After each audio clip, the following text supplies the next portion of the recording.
If somebody is, and you're trying to figure out, okay, like what's this root cause versus the overt problem, let's just say something hurts, okay? The rules for things that you're trying to figure out that hurt versus things that don't hurt are fundamentally different, okay?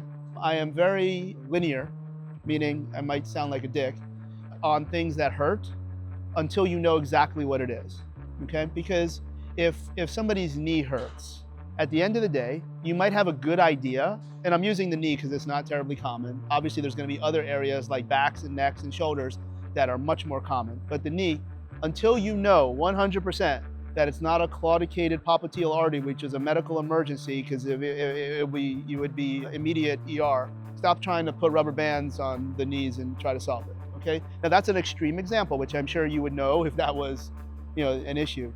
But other times knees can have a meniscal tear that sometimes is perfect and then other times is kind of flapped up, at which point you don't know that.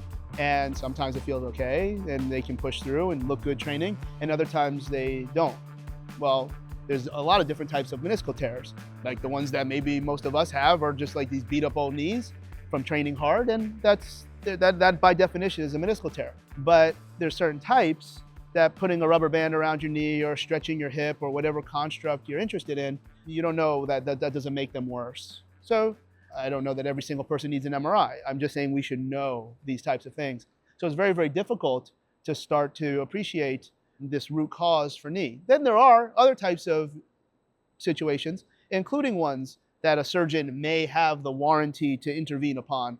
They do go away instantly by, rubbing here or foam rolling here or putting a rubber band around their knee. Well, in that case, then as a non-medical folks, you have every right in the world to continue. But until you know, stop trying to figure it out. Like, you're allowed to work with other people that can help you figure it out, but those other people should have the exact same mindset and goals and core values. How do you look at people? Meaning, you don't just go to a physiotherapist that's convenient for them. You don't just go to a doctor or some doofus who then just blows up the entire process. Oh, you shouldn't be squatting and things of that nature. So until you don't know whether there was a mechanical construct or an autonomic construct that makes knees hurt. You don't know. You literally don't know. And anybody who thinks they do, I would pass judgment on that. I don't. And in the Marine Corps, you can order an MRI as a physiotherapist. And it doesn't mean MRIs are the answers to everything, because as soon as you go down that road, you'll run into a bunch of people on social media that says, oh, you don't need MRI. Like, it's information. It doesn't mean you're going to do anything about it. It's about understanding the cost of your next decision, which might even be part of learning what is the next decision. You don't even have a plan.